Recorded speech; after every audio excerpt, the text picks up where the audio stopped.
Hello everyone, मोहित study आई के centre में आपका स्वागत है। आज हम ईवीएस पेडागोजी से संबंधित महत्वपूर्ण 30 क्वेश्चंस देखेंगे जो सीटेट के जो एग्ज़ाम है, जो 14 दिसंबर को होने वाला एग्ज़ाम है, इसके लिए महत्वपूर्ण होंगे। इन पेपर से जो है हमारा शुरुआत से जो टारगेट रहा है कि इन पेपर्स को सॉल्व करके, मैंने जो आपसे कहा है, वादा किया है कि इन पेपर्स को सॉल्व करके आप ईवीएस के पेपर में आप 30 में से 27 क्वेश्चंस आप सही कर पाएंगे। ये मेरा शुरुआत से टारगेट रहा है। आप पूरे जो है इस चैनल के माध्यम से आप ईवीएस हो गया, सीडीपी हो गया, हिंदी पेडागोजी हो गया, सभी प्रकार से जो है क्वेश्चंस देख सकते हैं। हमारे प्रीवियस ईयर के पेपर्स सॉल्व कर सकते हैं। हमने सब कुछ यहाँ पे अपलोड किया है। आप बस पेपर सॉल्व करिए, थ्योरी पेपर्स देखिए, थ्योरीज जो मैं कराता हूँ वो आप देखिए, सारी बातों को ध्यान से सुनिए और अपने पर्सनल नोट्स ज़रूर बनाइए। नोट्स आपको बहुत बहुत फ़ायदा पहुँचाएंगे। जितना ज़्यादा नोट्स बनाएंगे, जितना ज़्यादा आप लिखेंगे, है ना, ऐसा नहीं कि एक पॉइंट को आप एक एक पन्ने में लिख डालें, मतलब एक वन लाइनर नोट्स आप बनाएंगे तो वो जो है आपको सबसे ज़्यादा फ़ायदा पहुँचाएंगे। जब आप एग्ज़ाम देने जाएंगे आप उसी से है 120 प्लस 130 प्लस जो है 135 जो है यहाँ तक आप नंबर हासिल कर सकते हैं। तो नोट्स बहुत ज़रूरी है, ठीक है। तो चलिए शुरू करते हैं। 30 क्वेश्चन कौन कौन से हैं? मोस्ट इंपॉर्टेंट क्वेश्चन है, प्रीवियस ईयर आधारित क्वेश्चन है, ईवीएस में पूछे गए पेपर्स से क्वेश्चंस हैं जो सीटेट में पूछे गए हैं। उसके साथ साथ जो है मॉडल पेपर न्यू क्वेश्चंस हैं। मैं आपको जो फैक्ट्स बताऊंगा, जो बातें बताऊंगा कि ईवीएस में ये क्वेश्चंस आएंगे, यहाँ से पूछे जाएंगे, वो सब कुछ आपको ध्यान से सुनना है और उनको चीज़ों को नोट करना है, ठीक है। तो चलिए वीडियो को शुरू करते हैं। अगर वीडियो पसंद आए तो प्लीज़ वीडियो को लाइक ज़रूर कर लीजिएगा। वीडियो का जो लाइक करने का टारगेट है वह है 10 लाइक्स का। आपका लाइक्स हमें मोटिवेशन देगा। हम डेली आपके लिए इसी प्रकार से वीडियोस लेकर के आते रहेंगे। और वीडियो को शेयर करिएगा अपने दोस्तों के साथ ताकि वो भी इस वीडियो का लाभ ले सकें। और चैनल को सब्सक्राइब कर लीजिए ताकि कोई भी वीडियो आपको पड़े उसका नोटिफिकेशन आपको मिल जाए, फिर वो आप वीडियो बाद में भी देख सकें। तो चलिए आगे बढ़ते हैं। अगला क्वेश्चन, पहला क्वेश्चन देखते हैं। शुरुआत करते हैं ईवीएस पेडागोजी के पहला क्वेश्चन से। देखते हैं क्या क्वेश्चन है जो कि सबसे इंपॉर्टेंट है। तो पर्यावरण अध्ययन में एक अच्छे गृह कार्य का मूल उद्देश्य क्या होता है? देखिए, जो पर्यावरण, अगर एक स्कूल है जहाँ पे ईवीएस की क्लासरूम चल रही है, उसमें ईवीएस का जो टीचर है वो आपको होमवर्क देता है, तो उसका मूल उद्देश्य क्या होता है? तो होमवर्क देने का मूल उद्देश्य क्या होता है? आप खुद सोचिए। बच्चे के अंदर जो है जिज्ञासा पैदा करना, घर जाएगा उसके बारे में जानकारी हासिल करेगा, नोट करेगा, सारी चीज़ें हैं। तो आप पहले ऑप्शंस देखते हैं। पुनरावृत्ति और प्रबलीकरण प्रदान करना इसका मूल उद्देश्य है, या फिर विस्तारित अधिगम के लिए चुनौतियां प्रदान करना, या समय का सदुपयोग करना, या उपरोक्त में से सभी। तो देखिए यहाँ पे जो मूल उद्देश्य नजर आ रहा है वो सभी नजर आ रहे हैं। टीचर का मूल उद्देश्य होता है, होमवर्क जब देता है तो वो उसका होता है कि ये जो भी हमने क्लासरूम में पढ़ाया उसका वो घर जा करके रिवीजन कर सके। और जो भी विस्तारित अधिगम के लिए हैं, घर जाएगा तो उसमें से जो भी कुछ नए क्वेश्चंस होंगे तो उसके लिए चुनौतियां होंगी, जिज्ञासा भरा होगा, उसको जानने की कोशिश करेगा। वो अपने दोस्तों के साथ, साथियों के साथ उस क्वेश्चन पे चर्चा करेगा, अपने माता पिता के साथ चर्चा करेगा। तो ये उसके लिए एक चुनौती प्रदान करेगा। चुनौतियां क्या है? बच्चे के अंदर जो है एक जिज्ञासा पैदा करती है, तर्क शक्ति डेवलप करती है, बच्चे का संज्ञानात्मक विकास डेवलप होता है इससे। तो ये भी होगा। समय का सदुपयोग हो जाएगा कि बच्चा खाली समय पे घूमेगा फिरेगा नहीं, उसको एक जो है जिम्मेदारी, उसके पास चिंता होगी, है ना, कि मुझे एक होमवर्क मिला है स्कूल में, जो है मुझे होमवर्क करके दिखाना है सर को, ताकि मुझे सर खुश हो सके। और उसको जो है एक जानने की इच्छा भी होगी चीज़ें कि क्या सर ने दिया था और क्या क्या क्वेश्चंस हैं, मेरा दोस्त किस तरीके से क्वेश्चंस को सॉल्व करके लाता है। तो यहाँ पे तीनों बिल्कुल राइट होंगे। इस चीज़ को बिल्कुल ध्यान रखना। अच्छे गृहकार का मूल उद्देश्य होता है अपने साथियों के साथ चर्चा करना, विचार विमर्श करना, माता पिता के साथ बैठना उठना, उसके साथ उस क्वेश्चंस पे विचार विमर्श करना। तो ये मूल उद्देश्य होता है। तो इससे सहयोगात्मक जो है भाव भी पैदा होता है माता पिता और बच्चे के बीच में, जो एक जो है बॉन्डिंग भी क्रिएट होती है। क्योंकि भाई माता पिता जब बच्चे को पढ़ाएंगे तो उससे जो है बच्चा मतलब इंटरेक्ट करेगा माता, तो ये भी एक बॉन्डिंग का ही एक नया तरीका होता है। तो बहुत सारी चीज़ें होती हैं। कोई एक अच्छा गृहकार का केवल एक कारण नहीं होता, कई कारण हो सकते हैं। तो इस चीज़ को ध्यान रखिएगा। कोई भी चीज़ का सॉल्यूशन कोई एक नहीं होता, बहुत सारे होते हैं। तो अब सारी चिंतन वाले नहीं होते, ऐसी चीज़ें होती हैं जो व्यक्ति में बहुत सारे जो है कौशल को बढ़ावा देती है। तो अच्छे गृहकार कई कौशल को बढ़ावा यहाँ दे रही है, ठीक है। चलिए नेक्स्ट क्वेश्चन देखते हैं। दूसरा क्वेश्चन क्या है? निम्नलिखित में से कौन सा कक्षा 5 के छात्रों में जिज्ञासा जागृत करने का सबसे प्रभावी तरीका है? देखिए, ऑफलाइन पेपर होगा पहली बात। तो ऑफलाइन पेपर में जब आप क्वेश्चंस को सॉल्व करिएगा तो इस तरीके से पेंसिल लेकर के इस तरीके से जो है राउंड जो है बना लीजिएगा या उसके नीचे लाइन खींच लीजिएगा, क्योंकि इससे क्या होगा, आपको जो है एक कीवर्ड पता चल जाएगा। अब जब बच्चे के अंदर हमें जिज्ञासा जागृत करना है पढ़ाई के रिगार्डिंग, है ना, तो हमें क्या सबसे अच्छा तरीका चुनना होगा। तो देखिए ऑप्शंस देखते हैं, फिर उसको समझते हैं कि किस तरीके से जो है बच्चे के अंदर जिज्ञासा जागृत होगी पढ़ाई को लेकर के या पर्यावरण को अध्ययन को लेकर के।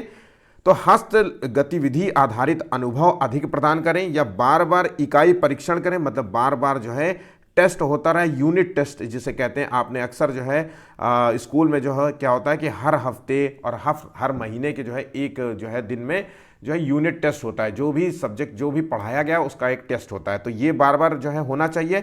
या अन्वेषणात्मक और कल्पनाशील जो है बच्चे के साथ जो है प्रश्न पूछें या पोर्टफोलियो जो है का प्रयोग करें। तो यहाँ पे जो जिज्ञासा जागृत करने का सबसे जो है बच्चे के अंदर जो है वो है जिज्ञासा से क्या, हस्त गतिविधि आधारित अनुभव अधिक प्रदान करें।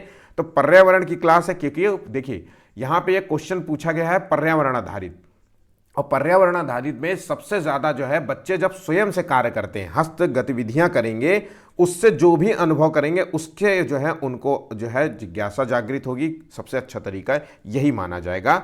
ऑप्शन यहाँ पे ए बिल्कुल सही होगा। ठीक है, खुले टाइप के क्वेश्चंस पूछना होगा। पर्यावरण के बारे में आप क्या जानते हैं ये पूछिए। जिज्ञासा जागृत करने के लिए आप कह सकते हैं कि पर्यावरण के बारे में आप क्या जानते हैं, तो ये सारी चीज़ें होनी चाहिए। ठीक है, अगला क्वेश्चन देखिए, पर्यावरण अध्ययन में रोल प्ले आयोजित करने का मूल उद्देश्य क्या होता है। तो भैया पर्यावरण अध्ययन में रोल प्ले को आयोजित करना है, उसका मूल उद्देश्य क्या है। तो यहाँ पे देखिए, अधिगम की प्रक्रिया में एक रास्ता को जोड़ना, एक रास्ता को तोड़ना, या फिर अधिगम की प्रक्रिया में विद्यार्थियों की सक्रियता को सुनिश्चित करना, या विद्यार्थियों में सामाजिक कुशलता को विकसित करना, या विद्यार्थियों में बस्ते के बोझ को कम करना। तो रोल प्ले को जो होता है अक्सर जो है एक्शन, मतलब रोल प्ले क्या होता है, गतिविधियां आधारित कार्य को करना, है ना। गतिविधि आधारित कार्य, जैसे कि जैसे आपको कोई पेड़ लगाना है बीज अंकुरण के संबंध में, या पेड़ लगाने का जो है कार्य सौंपा गया है, तो भाई उसके लिए रोल प्ले यही होगा कि आप पार्क में जाइए, पार्क में गड्ढा खोदिए, उसके बाद जो है उसमें जो जो प्रक्रियाएं होती हैं एक पेड़ लगाने के लिए, वो सारे जो है रोल प्ले अदा करिए, वो सारे एक्शन कार्य करिए। तो इससे क्या होता है, अधिगम की प्रक्रिया में विद्यार्थियों की सक्रियता को सुनिश्चित करना इसका मूल उद्देश्य होता है। ऑप्शन यहाँ पे बी होगा। इससे क्या होता है, रोल प्ले से बच्चे के अंदर एक जागरूकता पैदा करी जाती है रोल प्ले के माध्यम से। इससे पर्यावरण की समझ विकसित होती है बच्चों के अंदर, प्रकृति के प्रति जो है प्रेम जो है जागृत होता है ना। प्रकृति के प्रति जो है उसके अंदर जो है प्रेम होगा। आपने अक्सर देखा होगा, देखिए आपके मोहल्ले में अक्सर आपने देखा होगा, हमारे मोहल्ले में कुछ बच्चे हैं वो बड़े शैतान हैं, है ना। तो यहाँ पे जो कुत्ते होते हैं तो क्या होता है, गिट्टी कंकड़ ईटा जो ले लेते हैं और कुत्ते के पैर में मारते हैं। ठीक है, तो अक्सर मेरे यहाँ के जो है कुत्ते जो है लगड़ाते हैं। तो ये जो प्रेम है, ये जो हरकत है, इस चीज़ के जो है ज़रूरी है कि ये हमें बताना पड़ेगा कि बच्चों यह इनको जो है इस तरीके से चोट नहीं पहुंचानी चाहिए, है ना। ये भी मतलब इनके अंदर भी जान होती है, इस तरीके की जो है बच्चों के अंदर प्रेम, तो प्रकृति के प्रति जो है इनके अंदर प्रेम भावना जो है डेवलप करनी चाहिए। ऑप्शन यहाँ पे बी बिल्कुल राइट होगा। ठीक है, चौथा क्वेश्चन है, पर्यावरण अध्ययन के कक्षा 5 के शिक्षक जो है अनुराग जैन अपने विद्यार्थियों से कहते हैं कि सोचो और बताओ। यहाँ पे लॉक कर देते हैं, सोचो और बताओ, अगर 1 महीने तक आपके घर बिजली ना हो या ना आए बिजली, ठीक है, तो इस जो है ये क्वेश्चन पूछा है कि आपके घर में बिजली ना है, सोचो बताओ क्या होगा। तो इसका मूल उद्देश्य क्या है, इसका क्या मूल्य उद्देश्य है। तो वास्तविक जीवन की चिंताओं को समझने के लिए बच्चों में कल्पनाशीलता और सोचने की कुशलता का विकास करना, ये इसका मूल उद्देश्य है। तो देखिए 1 महीने लाइट नहीं आएगी तो बच्चे के अंदर एक चिंता की समझ जो है, एक मतलब एक ऐसी चीज़ जो है वास्तविक जीवन को समझने के लिए ज़रूरी है कि बेटा लाइट नहीं आएगी तो आप ठंडा पानी नहीं पी पाओगे, है ना। आप चॉकलेट कोल्ड ड्रिंक इस तरीके बच्चों के से रिलेटेड ही एग्जाम्पल्स देंगे, है ना। तो जो चीज़ें उनको पसंद है कि चॉकलेट पसंद है तो उनको कहेंगे कि चॉकलेट तो पिघल जाएगी, आइसक्रीम नहीं बनेगी। तो इस तरीके की चिंताओं से, लाइट नहीं आएगी तो आप अंधेरे में बैठेंगे, पढ़ेंगे कैसे, खेलेंगे कैसे। तो ये जो है कुशलताओं को डेवलप करना होता है। ये बच्चे जो है कल्पना सोचेंगे कि हाँ जब लाइट चली जाती है पूरे घर में अंधेरा होता है, फिर मम्मी कहती चुपचाप एक जगह पर बैठे रहना, खेलना नहीं। वो उस बच्चे को मुझे डर भी लगता है अंधेरे में, तो इस तरीके की सोच जो है डेवलप होगी। तो ये एक मूल उद्देश्य है। ठीक है, बिजली के उचित और न्याय संगत उपयोग पर बल देना है। हमें ये भी बताना है कि बेटा जो है एक बिजली ना हो तो बिजली का हमें सही यूज़ करना है, क्योंकि बिजली जो है कैसे बनती है इसके बारे में भी हम बताएंगे, तो ये भी यहाँ पे सही है। तो उसका उचित ढंग से यूज़ करना चाहिए। न्याय संगत तरीके से क्या है कि मतलब दुरुपयोग नहीं करना चाहिए कि सब घर की लाइट जल रही है कहीं पे कोई, तो ये सारी चीज़ें भी बच्चे को सिखानी चाहिए हमें, है ना। तो ये नैतिक शिक्षा के अंतर्गत आ जाएगी। छात्रों को बिजली के स्रोतों के विषय में, तो अब वो बच्चा कहीं ना कहीं पूछेगा पापा बिजली तो क्या, उसमें क्या दिक्कत है, तो वो पापा बताएंगे बेटा बिजली ऐसे बनती है, बिजली कई तरीके से बनती है। तो ये सारे चीज़ें जो है यहाँ पे होंगी। तो उपयुक्त में से सभी, ठीक है, ऑप्शन यहाँ पे डी बिल्कुल राइट होगा।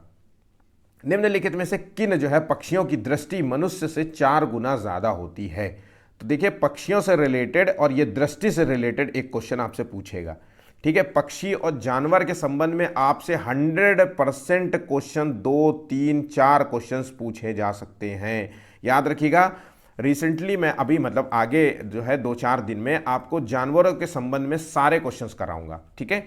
वो टॉपिक मेरा देखना बिल्कुल भी मत भूलिएगा। मैं फिर से कह रहा हूँ वो टॉपिक देखना मत भूलिएगा, क्योंकि वो टॉपिक इतना इंपॉर्टेंट है कि मैंने कहा ना आपको 3 से 4, 5 क्वेश्चंस आपसे पूछेंगे तो पूछेंगे।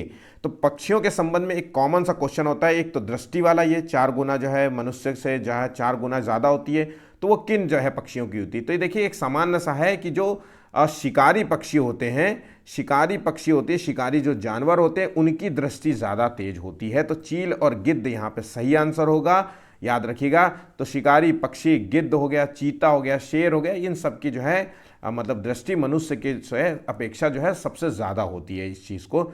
अच्छा एक क्वेश्चन आता है पक्षियों की दृष्टि के संबंध में कि पक्षी जो है, जो पक्षी की जो आँख होती है वो घूमती है कि नहीं घूमती है। तो भाई देखिए वो पुतलियाँ जो है आँखों की नहीं घुमा सकते, इसलिए पक्षी अपने गर्दन ज़्यादा घुमाते हैं। हाँ ध्यान रखिएगा, अपने ज़्यादा गर्दन घुमाते हैं, ठीक है, इस चीज़ को भी ध्यान रखिएगा। चलिए अगला क्वेश्चन देखते हैं। एकांश जो है एक बार रेगिस्तानी उद्यान में घूमने गया था, ठीक है। तो रेगिस्तानी नेशनल पार्क में घूमने गया, तो उसने वहां पे देखा कि सारे पौधे कटीले हैं। तो एक तो पहली बात उसको ये जिज्ञासा जागृत होगी, वो क्वेश्चन पूछेगा। एक नॉर्मल सी बात बता रहा हूँ कि एक बच्चा क्वेश्चन पूछेगा टीचर से कि सर सारे पेड़ जो है कटीले क्यों हैं, मेरे घर के बाहर जो गार्डन है उसके तो पेड़ में कांटे ही नहीं लगे, पर इसमें क्यों। तो एक तो जिज्ञासा वाला क्वेश्चन हो गया। तो क्वेश्चनिंग आंसरिंग जो होगी बच्चे के अंदर ये पैदा होगी। फिर उसमें पत्तियां ना के बराबर थी, ये भी हो गया। रेगिस्तानी पौधे कौन से कैक्टस में प्रकाश संश्लेषण का निर्माण किस भाग में होता है। तो ये कक्षा क्लास जो है 5th का क्वेश्चन है ना। तो क्लास 5th के अंतर्गत ये पूछा गया एक तरीके से क्वेश्चन। अब देखिए बच्चा जो है ये कह रहा है कि भाई उसने ये पढ़ा, शायद उसने ये पढ़ा भी होगा कि पौधों में जो पत्तियां होती हैं वो प्रकाश संश्लेषण की क्रिया होती है। पौधों में पत्तियों से प्रकाश जो है पत्तियां लेती है, उसमें क्लोरोफिल होता है और उसी के माध्यम से जो है पौधे अपना भोजन बनाते हैं। तो इसमें क्या है, इसमें तो पत्तियां ही नहीं है। इसमें कैक्टस में जो है एक तरीके से जो है कटीले जो है क्या बोलते हैं कांटे निकले हुए हैं। तो प्रकाश संश्लेषण जो भोजन का निर्माण होता है वो किस भाग से होता है, जबकि पत्तियां हैं नहीं। तो कांटे, जड़, तन इनमें से किसी भाग में से नहीं। तो देखिए जो रेगिस्तानी होते हैं जहां पानी की मात्रा बिल्कुल ना के बराबर होती है, इनफैक्ट होती नहीं है, तो यहाँ पत्तियां जो होती हैं वो प्रकाश संश्लेषण की क्रिया में भाग लेते हैं और पत्तियां नहीं होंगी। तो ऐसी सिचुएशन में तने जो हैं इन पेड़ों की जो है, कटीले पेड़ों की, कैक्टस की जो है तना जो है हरा होता है, और हरा रंग जो होता है वो क्लोरोप्लास्ट बनाता है। हरे रंग के होते हैं तना और ये क्लोरोप्लास्ट होता है इनमें, जो कि क्लोरोफिल होता है एक तरीके से, ठीक है। तो यहाँ ध्यान रखिएगा यहाँ तना है। अच्छा तनों में क्या होता है, तनों में जो है सरंध्रता होती है, रंध्रता होती है, मतलब छोटे छोटे छिद्र होते हैं। ये छोटे छोटे छिद्र से ही जो है पानी जो है निकलता है। तो ये क्या होता है, जब गर्मी होती है, जब सुबह का वक्त होता है, तो ये छेद बंद होते हैं ताकि जो है वाष्पीकरण ज़्यादा ना हो और पेड़ पौधे सुरक्षित बचे रहें। और रात के समय ये छिद्र खुल जाते हैं और रात में जो है ये CO2 ऑक्साइड, कार्बन डाइऑक्साइड ले सकते हैं, ठीक है। तो ये चीज़ें रहती हैं यहाँ पे। बेसिक सा है क्वेश्चन, NCERT बेस्ड है, पॉइंट्स क्वेश्चन है। ये कुछ जो सामान्य सा क्वेश्चन हो जो मैक्सिमम बच्चों को पता होगा कि पेड़ पौधे प्रकाश संश्लेषण की क्रिया में कैसे करते हैं। सामान्य सा है, सामान्य चीज़ें पता होना चाहिए, है ना। तो ये बातें ध्यान रखिएगा। क्वेश्चन बहुत इंपॉर्टेंट होते हैं। ये क्वेश्चन कॉमन से क्वेश्चन है जो एग्जाम में पूछेगा, है ना। अगर आप सीटेट के पेपर्स लगा रहे हो, अगर आपने खरीदा हो तो आप देखिएगा ये क्वेश्चंस आपको कॉमन क्वेश्चंस मिलेंगे जो शायद 3-4 बार क्वेश्चंस एग्जाम में पूछे जा चुके होंगे, उससे ज़्यादा ही बार पूछे गए होंगे, बस घुमा घुमा करके पूछेंगे होंगे, ठीक है। मलेरिया के संबंध में आपको जो है एक क्वेश्चन आएगा, मलेरिया के विषय में कौन सा कथन सत्य है। तो मलेरिया के बारे में जो 4 पॉइंट्स दिए गए हैं वो आपको याद होना चाहिए। मलेरिया जो है मादा, नर नहीं है, यहाँ पे मादा है, इंपॉर्टेंट पहली बात। तो नर नहीं है, मादा है, मतलब लेडीज है है ना, तो खून पीने वाला काम जो है मादा ही करती है। तो एनोफिलीज मच्छर के काटने से फैलता है। एक तो मलेरिया, ये पॉइंट आपको याद रखना है। उसके बाद जो है सिनकोना पेड़ की छाल से इसकी दवाई बनती है। तो सिनकोना पेड़ की छाल, या सिनकोना ना हो तो ध्यान देखिए, इंग्लिश में लिखा जाता है चिनकोना, ये है इसका नाम। तो इसको एक्चुअली में हिंदी में अगर इसको ट्रांसलेट करें तो चिंचोना कहते हैं, चिंचोना इसको कहते हैं, पर इसको ज़्यादातर लिखा जाता है सिनकोना पेड़। ठीक है, तो इसको जो है सिनकोना, तो ये पेड़ की छाल जो है, इससे जो है कुनैन, ये नाम आप नोट कर लीजिए, फिर से कह रहा हूं, कुनैन नामक जो है औषधि बनाई जाती है जो कि मलेरिया के इलाज में कारगर होती। कुनैन नामक औषधि। और ये सिनकोना जो पेड़ की छाल है, ये सिनकोना पेड़ है, कहाँ उगता है, तो ये दक्षिण अमेरिका में उगता है। दक्षिण अमेरिका में उगता है, फिर से मैं बोलूँगा, साउथ अमेरिका में उगने वाला ये पेड़ है। ठीक है, तो इस पेड़ की छाल का यूज़ करके दवा बनाई जाती है। ठीक है, अगला है, इस जब ये बुखार होता है तो बड़ा तेज बुखार होता है, कपकपी आती, 103 104 डिग्री जो है बुखार होता है, तो ये भी बिल्कुल सही है। इसके टीके की खोज जो है एडवर्ड जेनर ने की थी, तो ये पॉइंट यहाँ पे गलत हो जाता है। एडवर्ड जेनर ने जो है चेचक के टीके की खोज की थी, इस बात को याद रखिएगा, एग्जाम में पूछ ले। तो एडवर्ड जेनर ने चेचक के टीके की खोज की थी करीब करीब 1700 जो है 1800 के टाइम पीरियड के करीब करीब की बात है। 1796 आई गेस 1796 में जो है इसकी खोज हुई थी चेचक के टीके की, और ये पहला टीका था, ध्यान रखिएगा, चेचक का टीका ही पहला टीका था जिसे खोजा गया था एडवर्ड जेनर द्वारा। ठीक है, तो याद रखिएगा यहाँ पे तीनों ऑप्शन सही है, एक ऑप्शन यहाँ पे गलत हो जाता है जो कि ऑप्शन 4 है। ठीक है, चलिए आगे बढ़ते हैं अगले क्वेश्चन की ओर।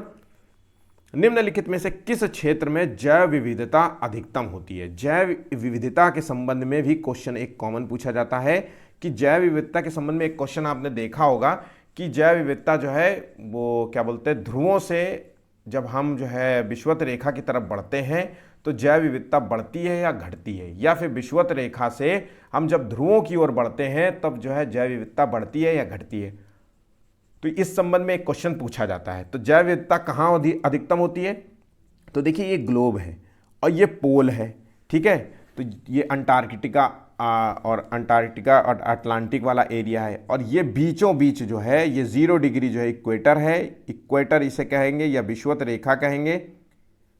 ठीक है, तो यहाँ से जब हम यहाँ से नीचे की तरफ बढ़ते हैं, है ना, और जब नीचे के विषुवत रेखा की तरफ बढ़ते हैं तो उष्णकटिबंधीय वर्षा क्षेत्र की तरफ बढ़ते हैं, तब जैव विविधता सबसे ज़्यादा होती है। याद रखिएगा, सबसे ज़्यादा होती है।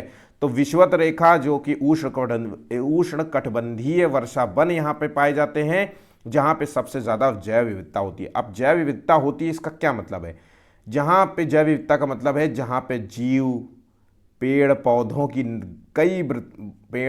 की कई वैरायटियाँ पाई जाती हों, है ना, सबसे ज़्यादा वैरायटियाँ पाई जाती, छोटे बड़े जीव, है ना, छोटी मोटी घास, सभी प्रकार की जो है, तो यहाँ पे सबसे ज़्यादा होते हैं, तो सबसे ज़्यादा संख्या होती है इन चीज़ों की, तो उसी को कहेंगे जैव विविधता। और जैसे जैसे आप बर्फीले क्षेत्र में जाते जाएंगे, देखिए पेड़ की संख्या कम होती जाएगी, घास तो आपको नाम मात्र ना के बराबर दिखेगी, है ना, तो ये कटीले जो है पत्थर बस पड़े होंगे, हल्के हल्के जो है पेड़ होंगे जो बर्फीले क्षेत्र में उगते हैं, तो इस तरीके के क्षेत्र होते हैं, तो वो यहाँ पे होता है। ठीक है, तो उष्णकटिबंधीय टाइगाबंद जो क्षेत्र होते हैं, एक तरीके से यहाँ पे जैव विविधता कम पाई जाती है। जैसे अगर हम मैंग्रोव वनों में भी जैव विविधता अधिकतम ही पाई जाती है, लेकिन उष्णकटिबंधीय क्षेत्र के बाद ही मैंग्रोव वन मान लीजिए, है ना, तो ये चीज़ को समझिएगा। ठीक है, चलिए आगे बढ़ते हैं। पृथ्वी की सतह के निकट मुख्य वायुमंडल जो है परत है, तो पृथ्वी के निकट जो है सबसे वायुमंडल कौन सा है? तो देखिए यहाँ पे ध्यान रखिएगा, सबसे जो है वायुमंडल जो है सबसे ज़्यादा जो है वायुमंडल निम्न जो है निकट है वो है क्षोभ मंडल। याद रखिएगा, क्षोभ मंडल है। और क्षोभ मंडल को क्या कहते हैं? ट्रोपोस्फियर, ट्रोपोस्फियर कहते हैं। उसके बाद जो है स्ट्राटोस्फियर है, फिर आता है मीजोस्फियर, और फिर आता है आयनोस्फियर। तो ये है पहला, फिर समताप मंडल को स्ट्राटोस्फियर कहेंगे, फिर मध्य मंडल को मीजोस्फियर कहेंगे, चौथे मंडल को जो है हम कहेंगे आयनोस्फियर, और पांचवा मंडल है जो है बहिर्मंडल जिसे कहेंगे एक्सोस्फियर। ठीक है, आउटर जो है ब्रह्मांड में पहुंच जाएंगे, मतलब एक तरीके से, ठीक है। तो सबसे निचली परत है क्षोभ मंडल, ऑप्शन यहाँ पे ए राइट होगा। अगला क्वेश्चन है, ये वृक्ष जो है रेगिस्तान में पाया जाता है। तो एक ऐसा वृक्ष है जो रेगिस्तान में पाया जाता है, इसकी लकड़ी में कीड़ा नहीं लगता। मोस्ट इंपॉर्टेंट क्वेश्चन है, मैं फिर से कहूँगा 5 स्टार वाला क्वेश्चन है, बहुत पूछा जाएगा। तो ये इसकी लकड़ी में कीड़ा नहीं लगता। इसकी छाल जो है दवा के रूप में प्रयोग की जाती है, जैसे शरीर में खुजली हो जाए, कहीं चोट लग जाए, कट हो जाए, तो इस तरीके से जो है इसका जो है यूज़ किया जाता है इसकी छाल का। और इसकी फलियों में जो इसकी फलियों की जो है सब्जियां बनती हैं।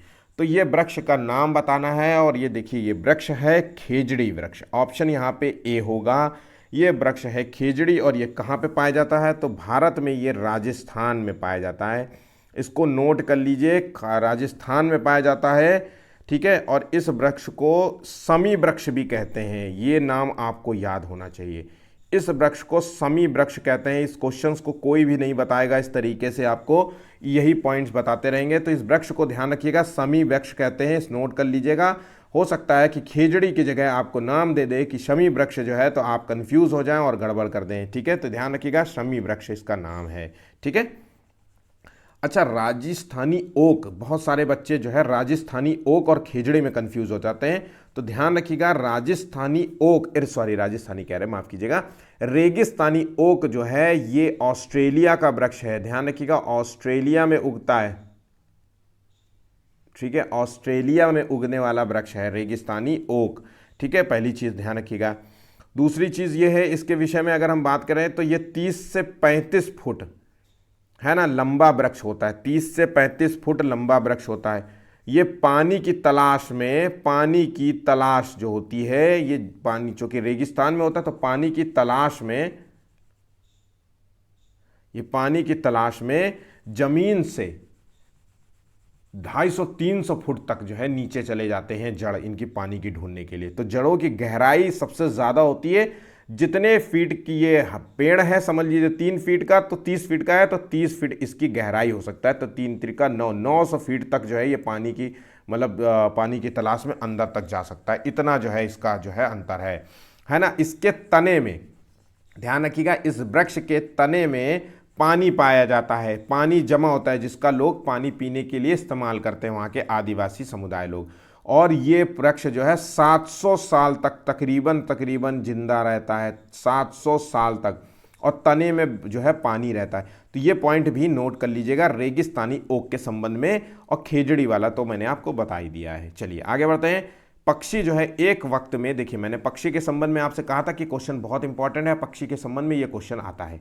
तो पक्षी एक वक्त में एक ही चीज देख पाते हैं, या फिर 2 अलग अलग चीजें देख पाते हैं, या कई सारी चीजें देख पाते हैं, या एक भी चीजें नहीं देख पाते। तो ये एक भी चीज तो वाला तो बिल्कुल वाहियात होगा, है ना। बिल्कुल हूबहू क्वेश्चन उठा के मैंने दिया है, सीटेट में पूछा गया क्वेश्चन है, इसलिए ये इंपॉर्टेंट भी है, और आपको समझ जाइए कि किस तरीके से क्वेश्चन पूछा जाए।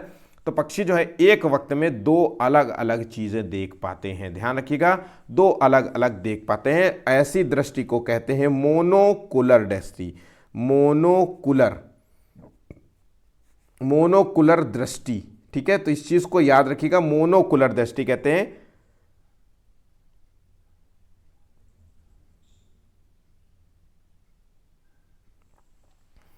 और इनकी जो आंखें होती हैं, वो 2 आंखें जो होती हैं, वो दोनों आंखों एक पर भी केंद्रित कर सकते हैं। इनकी पुतलियां घूमती नहीं है, इसलिए पुतलियां जब घूमती नहीं, तो इसलिए ये गर्दन घुमाते हैं। अक्सर जो है पक्षी बहुत देर तक बार बार जो है कुटुर कुटुर करे रहेंगे और गर्दन घुमाते रहेंगे, वो इसी की वजह से मोनोकुलर दृष्टि के कारण, ठीक है। तो यहाँ पे पक्षी के संबंध में ये क्वेश्चन एक कॉमन सा क्वेश्चन है जो एग्जाम में पूछा जाएगा, सीटेट के एग्जाम में। एक पोषण स्तर से दूसरे पोषण स्तर पर ऊर्जा का कितना भाग जो है स्थानांतरित होता है। अब देखिए, एक पोषण स्तर से जब दूसरे पोषण स्तर में जाते हैं तो ऊर्जा का कितना भाग आपको मिलता है, मतलब आपको कितनी एनर्जी मिलती है, कितने %। जो मान लीजिए आपने खाना खाया है ना, खाना खाया, ठीक है, जैसे मान लीजिए ये एक हिरन था, ठीक है, समझिएगा, और शेर ने इस हिरन को खा लिया, शेर ने इस हिरन को खा लिया। तो शेर को हिरन से कितनी एनर्जी मिली? तो इसको जो एनर्जी मिली, शेर को जो एनर्जी मिली है, वो है हिरन के पास जितनी भी एनर्जी थी उसका 10%। याद रखिएगा, उसका 10% एनर्जी मिली है। तो बाकी का 90% क्या हुआ, तो बाकी का 90% जो है वो लॉस हो जाता है ना, ऊर्जा की हानि होती है। तो क्वेश्चन आपसे दो तरीके से पूछेगा इस क्वेश्चन के लिए कि एक पोषण स्तर से दूसरे पोषण स्तर पर जाने पर ऊर्जा का कितना भाग लॉस में जाता है, हानि होती है। तो आपको हानि अगर पूछे तो 90% हानि होती है, अगर लाभ स्थानांतरित होता है, कितना भाग जो है आपके अंदर स्थानांतरित होता है, ट्रांसफर होता है, तो 10% होता है। और ये नियम किसने दिया था, तो ये नियम लिंडेमान ने दिया था, लिंडेमान ने ये नियम दिया था। इस वैज्ञानिक का नाम नोट कर लीजिएगा। चलिए आगे बढ़ते हैं अगले क्वेश्चन की ओर। खाद्य श्रृंखला की संकल्पना को पढ़ाने में विद्यार्थियों की अधिकतम भागीदारिता के लिए निम्नलिखित में से कौन सी शिक्षण व्यू रचना सबसे प्रभावी होगी। तो हम खाद्य श्रृंखला की संकल्पना पढ़ा रहे हैं, तो सबसे ज़्यादा बेस्ट टेक्निक कौन सी होगी इस टॉपिक को कंप्लीट करने के लिए, ताकि बच्चों को सही से समझ में आ जाए। इसको देखते हैं। तो हम ब्लैक बोर्ड में जो है लिखी खाद्य श्रृंखलाओं के सभी उदाहरणों को देख करके लिखने के लिए विद्यार्थियों से कहेंगे कि जो भी लिखा है हमने ब्लैक बोर्ड में उसको कॉपी में उतार लीजिए। तो ये तो कॉपी में उतारने वाली तो तकनीक बिल्कुल भी वाहियात है। शिक्षण में जो है, शिक्षण तकनीक में सीटेट के एग्जाम में ये रटने वाली, नोट करने वाली, बार बार पुरस्कार देने वाली तकनीकों का इस्तेमाल नहीं करना है। आपको इस बात का ध्यान रखिएगा। जीवों के जो है प्ले कार्ड्स बनाना, विद्यार्थियों के समूह को विभिन्न खाद्य श्रृंखलाओं को सोचते हुए उन्हें व्यवस्थित करने के लिए कहना, ठीक है, ये थोड़ा सा प्रोडक्टिव हो सकता है। पर दूसरे ऑप्शंस भी देख लेते हैं। विभिन्न आवासों में चलने वाली संभावित जो है खाद्य श्रृंखलाओं की खोज के लिए विद्यार्थियों को कहना। तो मतलब घरों में जो है जो भी खाद्य श्रृंखलाएं चल रही, किसके घर में क्या खाना चला, इसके बारे में कहना। तो ये भी बिल्कुल भी वाहियात है। विद्यार्थियों को इंटरनेट से संबंध में जानकारी एकत्रित करने के लिए खोजना। तो ये आंसर यहाँ पे जो सही है वो है ऑप्शन बी। ऑप्शन बी यहाँ पे बिल्कुल सही होगा। ठीक है। भारोत्तोलकों को प्रायः ज्यादा मांसपेशियां और जो वेट उठाते हैं ना, हैवी, मतलब जिम करने वालों को जब मांसपेशियां और बॉडी मास बनाने के लिए, हेल्दी बॉडी बनाने के लिए, उनके लिए इस उद्देश्य के लिए उन्हें ऐसा आहार लेने की आवश्यकता है जो भरपूर हो। किस चीज़ से? कार्बोहाइड्रेट से, वसा से, विटामिन से और प्रोटीन से। तो देखिए जो शरीर होता है, शरीर जब जिम वाले होते हैं, तो जिम वाले जब जिम करते हैं, डंबल अम्बल उठाते हैं, हैवी सामान उठाते हैं, तो उससे जो है शरीर की कोशिकाएं टूट जाती हैं। ठीक है, शरीर की कोशिकाएं टूट जाती हैं। और कोशिकाएं टूटने के बाद जो है कोशिकाएं जब जुड़ती हैं, फिर से दोबारा वो कोशिकाएं जुड़ती हैं, फिर अगले दिन जिम जाता है, फिर कोशिका टूटेगी, फिर जुड़ेगी, फिर टूटेगी, फिर जुड़ेगी। ऐसे प्रक्रिया चलते चलते शरीर जो है आपका हेल्दी होता है, मोटा होता है, और आप देखिए बॉडी आपकी बनने लगती है। ठीक है, तो ये बनने के लिए जो चीज़ की ज़रूरत होती है वो है प्रोटीन की, क्योंकि प्रोटीन जो होता है वो मांसपेशियों को, इंजरीज को जो है पुनः जो है हेल्दी बनाने में मदद करता है। मतलब जब आपकी मांसपेशियां टूटेंगी जिम करने से, आपकी जो है शरीर की जो है, तो उससे क्या होगा, प्रोटीन के खाने से वो फिर से जो है हील करेंगे, फिर से जो है अपनी जगह जुड़ने का प्रयास करेंगे, फिर से जो है अच्छे से जो है, तो इस तरीके से जुड़ जुड़ करके जितनी जल्दी जुड़ेगी उतनी जल्दी आपकी बॉडी बनेगी। ठीक है, दोपहर का वक्त है और जस्ट खाना खा करके बैठा हूँ, तो इसलिए थोड़ा सा जो है नींद जैसे आने लग गई है। चलिए 14वां क्वेश्चन हो चुका है। अच्छा, विटामिन का क्या यूज़ होता है? तो विटामिन जो है शरीर की जो है इम्यूनिटी को बढ़ाता है, इम्यून सिस्टम को बढ़ाने में मदद करता है। वसा जो है और ये जो फैट होते हैं ये शरीर को जो है एक तरीके से एनर्जी प्रोवाइड करते हैं। ठीक है, ध्यान रखिएगा, एनर्जी प्रोवाइड करते हैं। चलिए आगे बढ़ते हैं। 15वां क्वेश्चन है, वह विधि जो बाल केंद्रित नहीं है ना, बाल केंद्रित नहीं है, विधि रटने की प्रवृत्ति पर आधारित है। सीडीपी, हिंदी, ईवीएस, मैथ, कहीं पे भी ये पूछ लीजिए, क्वेश्चन कॉमन सा क्वेश्चन है, कहीं पे भी आ सकता है। हो सकता है आपकी किस्मत भी अच्छी हो तो ये क्वेश्चन 2-3 जगह आ सकता है। तो ध्यान रखिएगा, ये विधि कौन सी है। मैंने कई बार ये क्वेश्चन कराया, मैं फिर से आज करा रहा हूं। ये बाल केंद्रित नहीं है, चाइल्ड सेंटर्ड एजुकेशन पर आधारित नहीं है, चाइल्ड सेंटर्ड जो है टेक्निक नहीं है इस पर, यह रटने की प्रवृत्ति को बढ़ाती है। तो ये है निगमन विधि। आगमन विधि जो होती है वो जो है बाल केंद्रित होती है, चाइल्ड सेंटर्ड होती है, लेकिन निगमन विधि जो है चाइल्ड सेंटर्ड नहीं होती है, रटने की प्रवृत्ति पर आधारित होती है। ये निगमन विधि जो होती है, ये पहले इसमें क्या होता है, टीचर बच्चों को नियम, परिभाषा, ठीक है, इसकी जानकारी देते हैं, परिभाषा लिखा देता है, रटा देते हैं, उसके बाद जो है आखिर में उदाहरण पेश करते हैं। वहीं पे आगमन विधि में जो होता है, पढ़ाते समय पहले टीचर सबसे पहले उदाहरण पेश करेगा, फिर उसके बाद उसके नियम परिभाषाओं के बारे में जानकारी देगा। तो ये ध्यान रखिएगा, आगमन विधि उदाहरण से नियमों की ओर जाता है, लेकिन निगमन विधि जो है नियम से उदाहरण की ओर लेके जाता है हमें। ठीक है, इस चीज को ध्यान रखिएगा, मोस्ट इंपॉर्टेंट क्वेश्चन है, 5 स्टार टाइप का क्वेश्चन है। ठीक है, डैश डैश के लिए मछली घर एक्वेरियम में हवा वाला पंप रखा जाता है, इसका मूल उद्देश्य क्या है? तो देखिए ऑप्शंस क्या है, ऑप्शंस को रीड करिए एक बार। जलीय पौधों को अधिक कार्बन डाइऑक्साइड उपलब्ध कराने, अधिक ऑक्सीजन को पानी में घुलने देने, या मछली घर एक्वेरियम की शोभा बढ़ाने, या पानी को साफ करने। ऑप्शंस देखिए और एक बार आंसर लॉक करिए, समझिए क्या है।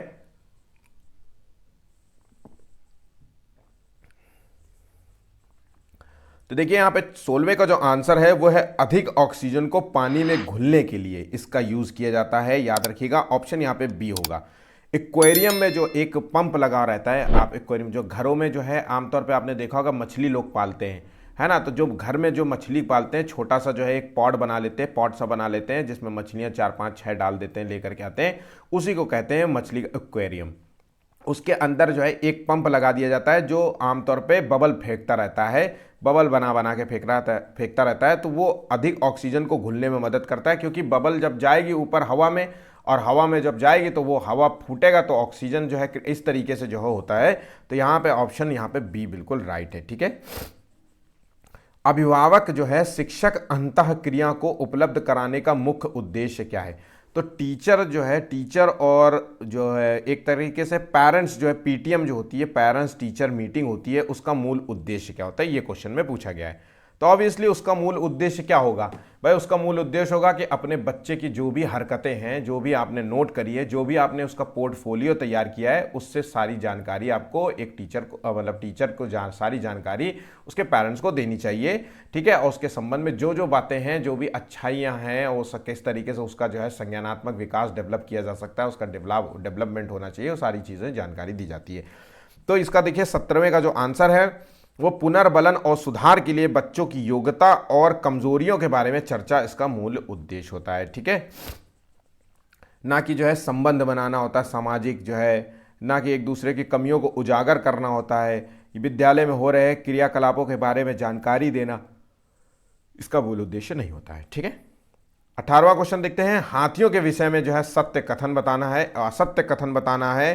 ठीक है, तो हाथी जो होते हैं अपने शरीर को जो है ठंडक देने के लिए गंदीले पानी में जो है खेलते हैं। तो ऑब्वियसली हाथी काले रंग के होते हैं, तो उनको शरीर, इसलिए आप देखिए कीचड़ जो है, मड में जो है कीचड़ उछेड़ते रहते हैं वो अपने शरीर में, तो वो इसीलिए होते हैं कि कीचड़ ठंडा होता है, तो गंदीले पानी से जो है जो भी कूदते हैं और मिट्टी जो है अपने शरीर में डालते हैं, उससे ठंडक पहुँचती है। तो ये कथन सही है। शाकाहारी होते हैं, ये भी सही है। 2 से 4 घंटे सोते हैं, ये भी सही है। लेकिन 3 महीने के हाथी के बच्चे का वजन केवल 50 किलो का होता है, ये थोड़ा सा गलत पॉइंट हो गया है। ये तकरीबन 200 केजी के करीब बच्चे जब पैदा होते हैं इसके 200 किलो के करीब होते हैं, तो 200 से 300 किलो के आप समझ सकते हैं। ठीक है, याद रखिएगा। अगला क्वेश्चन देखिए। कक्षा में जो है पोषण प्रकरण का परिचय अधिक प्रभावी तरीके से देने के लिए एक टीचर को विद्यार्थियों को अपने टिफिन बॉक्स खोलने और उनकी सामग्री, मतलब जो भी भोजन लेकर के आए उसको देखने के लिए कहना चाहिए, और फिर बाद में टीचर जो है उनकी व्याख्या करनी चाहिए। तो अगर पोषण प्रकरण को पढ़ाना है, क्योंकि देखिए हर बच्चा जो है अपना अपना तरीके का खाना लेके आया होगा, है ना। अगर हम हर बच्चे को जो है पोषण स्तर के बारे में बताना चाहते हैं तो हर बच्चे को ये बताना होगा कि कौन सा बच्चे ने क्या लाए हैं और किस बच्चे में क्या खूबियां होती है, बच्चे में क्या ना किस खाने में क्या खूबियां होते हैं। तो इस चीज़ को देखें तो यहाँ पे आंसर होगा ऑप्शन ए। ध्यान रखिएगा, ऑप्शन ए बिल्कुल सही जवाब होगा। अगला क्वेश्चन देखते हैं। वायु हर जगह है, मतलब एयर जो है, ऑक्सीजन जो है एक तरीके से हर जगह है। इस प्रकरण को पढ़ाते समय टीचर जो है विद्यार्थियों में निम्नलिखित प्रश्न पूछ सकता है। तो क्या मिट्टी मृदा में वायु है? तो ये क्वेश्चन टीचर पूछा। पानी के अंदर वायु है? क्या हमारे शरीर के अंदर वायु है? तो ये चीज़ें हैं। तो ये क्या है, किस तरीके के ये कौशल को विकसित करने की कोशिश कर रहा है। तो 4 ऑप्शंस होंगे। देखिए 4 ऑप्शन। मोस्ट, अच्छा एक चीज़ और है, मोस्ट इंपॉर्टेंट क्वेश्चन है कि इस तरीके का क्वेश्चन पूछ रहा है टीचर तो उसका क्या मूल उद्देश्य होता है, इस चीज़ को याद रखिएगा, बहुत ज़रूरी है। तो ये जो चिंतन कौशल है, संवेगात्मक कौशल है, अवलोकन कौशल है, या फिर वर्गीकरण कौशल है, तो यहाँ पे जो देखिए इसका सही आंसर क्या है, तो देखिए इसका 20वें का जो सही आंसर है उसको कहेंगे हम, यहाँ पे बहुत सारे बच्चे जो है ए आंसर लॉक कर रहे होंगे, बिल्कुल भी गलत है, ध्यान रखिएगा, बिल्कुल गलत है। इसको कहते हैं थिंकिंग जो है स्किल्स नहीं कहेंगे कि बच्चा सोचे उस बारे में, जबकि उसको कहेंगे अवलोकन कौशल। ऑप्शन सी यहाँ पे सही होगा। अवलोकन कौशल को क्या कहते हैं? Observational, observational skill. इसमें क्या होता है कि बच्चे को ऑब्जर्व करने के लिए कहा जाता है कि देखिए, सोच के देखिए कि क्या बेटा मिट्टी में जो है वायु है, हमारे शरीर के अंदर वायु है, पानी के अंदर क्या वायु है, तो इस चीज़ को जो है ये सोचने के लिए कहा जाता है। तो इसको कहते हैं अवलोकन कौशल। इससे क्या होता है? अवलोकन कौशल का मूल उद्देश्य होता है कि बच्चा उस चीज़ के बारे में थोड़ा सा ध्यान लगाए, अपने जो है अपने चिंतन से सोचने का प्रयास करे, इसका मूल उद्देश्य होता है ना। ये एक तरीके से बच्चे के अंदर सॉफ्ट स्किल डेवलप करने का होता है कि एक बार सोचो तो बेटा, देखो, अवलोकन करो, ऑब्जर्वेट करो कि जो है आपके आसपास क्या हो रहा है, आपके अपने आसपास की चीज़ों को देखने के लिए। तो ऐसा कई बार होता है कि आप जब अपने घर से स्कूल की तरफ जाते हैं तो क्या आप कौन कौन से जानवरों को आप अपने रोड में देखते हैं, उसके बारे में बताइए। तो ये भी होता है अवलोकन कौशल। अवलोकन का मतलब सिर्फ है ऑब्जर्वेट करना है, आपको आसपास क्या हो रहा है, क्या घटित हो रहा है, उसको बस ध्यान से देखना है, ठीक है। ये होता है अवलोकन कौशल। ध्यान रखिएगा, क्वेश्चन बहुत इंपॉर्टेंट है। अगला क्वेश्चन, निम्नलिखित में से कौन सा बुद्धिमान बच्चे का लक्षण नहीं है? तो यहाँ बुद्धिमान बच्चे का लक्षण नहीं है जो लंबे लंबे निबंधों को बहुत जल्दी से रटने की जो है क्षमता रखता हो।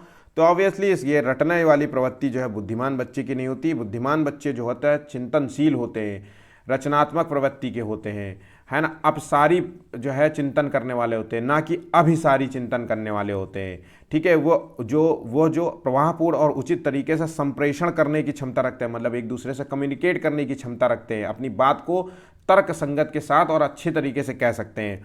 वो जो अमूर्त रूप से सोचता हो, मतलब जो है थिंकिंग जो है उसके बियॉन्ड हो, उसके बारे में सोचता हो और कल्पनाशील होकर के सोचता हो, है ना, वैज्ञानिक सोच वाला हो, इस तरीके से जो नए परिवेश में स्वयं को समायोजित कर लेता हो, कि नए परिवेश में बहुत जल्दी जो है ढल जाता हो। तो ये चीज़ें हैं उसके बुद्धिमान बच्चे के लक्षण होते हैं, ना कि जो है रटने वाले जो है लक्षण होते हैं, ठीक है।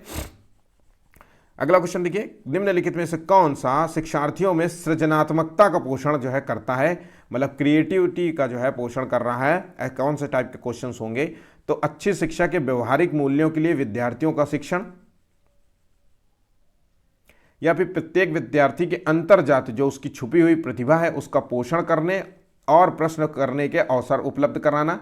तो देखिए, जब बच्चा प्रश्न पूछता है तो उसके अंदर एक चिंतन शक्ति डेवलप होती है, चिंतनशीलता जो है उसके अंदर डेवलप होती है।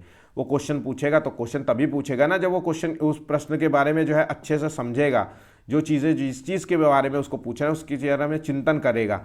तो यही यहाँ पे आंसर होगा। ध्यान रखिएगा, प्रश्न करने के अवसर उपलब्ध कराना ही जो है सृजनात्मकता का जो है पोषण करता है, ना कि जो है लक्ष्यों पर जो है बल देना कि क्या जो है आपको कितने नंबर लाने, इस तरीके की चीज़ों पे, या कोचिंग में पढ़ाना या अच्छे नंबरों के लिए कोचिंग करवाना, ये सब चीज़ें फ़ायदा नहीं पहुँचाती, ठीक है। पर्यावरण अध्ययन की कक्षा में बच्चों के व्यक्तिगत अनुभवों को महत्व देना शिक्षक को लाभ पहुंचाता है। तो व्यक्तिगत अनुभव, बच्चों के जो है पर्सनल जो है एक्सपीरियंस होते हैं उसको महत्व देना चाहिए, ठीक है। ये बाल शिक्षण तकनीक का सबसे महत्वपूर्ण जो है पॉइंट है, ध्यान रखिएगा। तो महत्व देने से क्या होगा कि बच्चे जो भी है, जिस विषय को जो है बच्चों के अनुभव जो भी हैं वो संसार से जोड़ने और विमर्श करने और सीखने से इसको बढ़ावा देने में जो है लाभ पहुंचाता है। तो ऑप्शन यहाँ पे बी, ए बिल्कुल राइट होगा, ठीक है।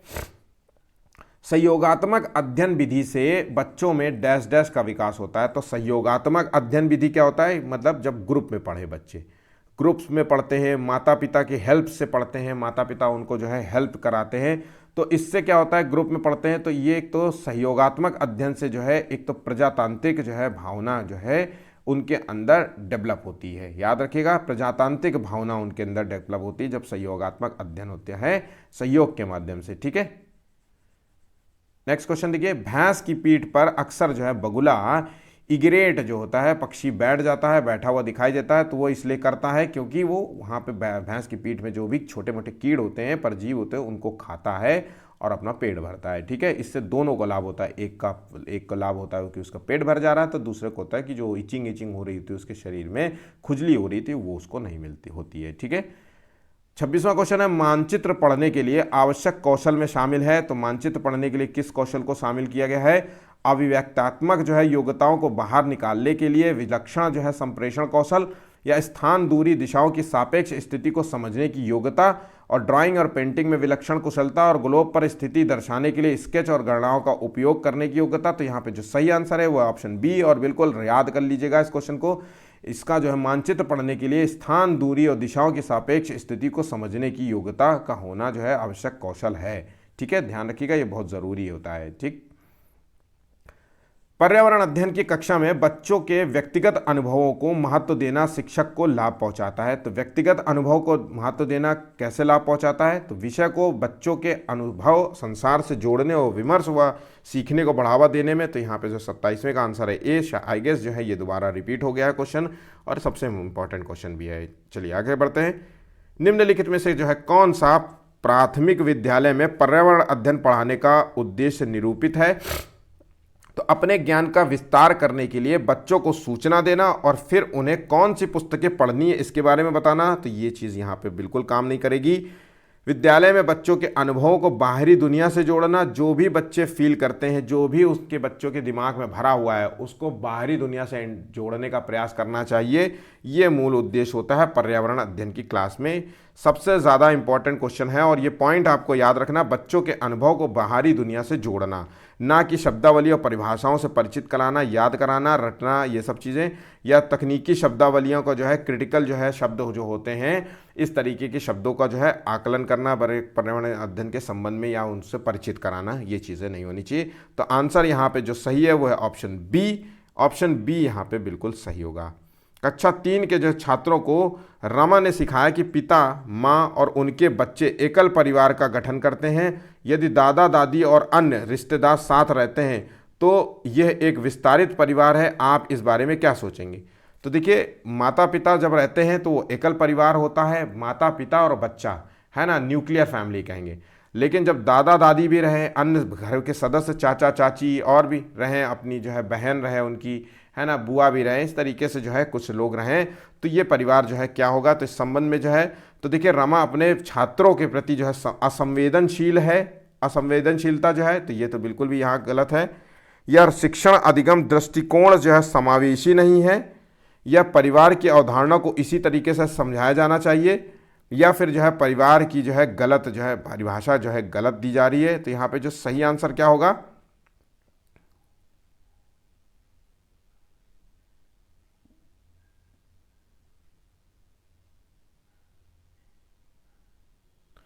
तो ये जो अधिगम जो है दृष्टिकोण है, ये समावेशी नहीं है। यहाँ पे देखिए, जो टीचर जो है सिखा रही है कि जो है इस तरीके का गठन करते हैं। यदि दादा दादी आ जाते हैं तो वो एक विस्तृत परिवार कहलाता है, रिश्तेदार आ जाते हैं, तो इस सोच जो है ये समावेशी नहीं है। समावेशी क्या होता है? जहाँ पे सबको लेके चलना होता है।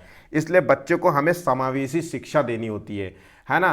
तो समावेशी शिक्षा में जो है प्रजातांत्रिक जो है बातें सिखाई जाती हैं, है ना। बच्चों एक दूसरे के प्रति प्रेम सिखाया जाता है ना। ये सामान्य बच्चे हो या विशिष्ट बच्चे हो, सबके प्रति जो है आदर भावना जो है दिखाई जाती है। तो ये सारी चीज़ें होती हैं समावेशी क्लासरूम में। तो ये जो शिक्षण जो है अधिगम जो कराया जा रहा है, ये दृष्टिकोण जो है गलत है, बच्चे के अंदर गलत भावना पैदा की जा रही, तो ये समावेशी नहीं है। ठीक है, बल्कि नहीं। ठीक है, निम्नलिखित में से कौन सी ईवीएस कक्षा में गतिविधि है? तो यहाँ चित्र, श्यामपट्ट, फील्ड सभी है। तो यहाँ पे देखिए सभी आंसर है। ईवीएस की कक्षा में जो है फील्ड पर जाना, पेड़ पौधे लगाना, बीज अंकुरण करना, जो है ब्लैक बोर्ड का यूज़ करना, ये भी, और चित्रों के माध्यम से बच्चे जो है ड्राइंग देखेंगे तो और बेहतर तरीके से और जल्दी सीख पाएंगे। तो ये बहुत जो है यहाँ पे जो आंसर है वो है ऑप्शन डी, इंपॉर्टेंट क्वेश्चन है। यहाँ पे जो है ईवीएस के 30 क्वेश्चन समाप्त होते हैं। अगर वीडियो पसंद आया हो तो इसको लाइक कर लीजिएगा, 10 लाइक्स का टारगेट है। शेयर कर लीजिएगा ताकि ज़्यादा तक दोस्तों तक पहुँच जाए। सब्सक्राइब कर लीजिए क्योंकि जो है इसका अगला जो भी वीडियो आएगा उसको आपको नोटिफिकेशन मिल जाएगा। आज के लिए बस इतना ही है। धन्यवाद।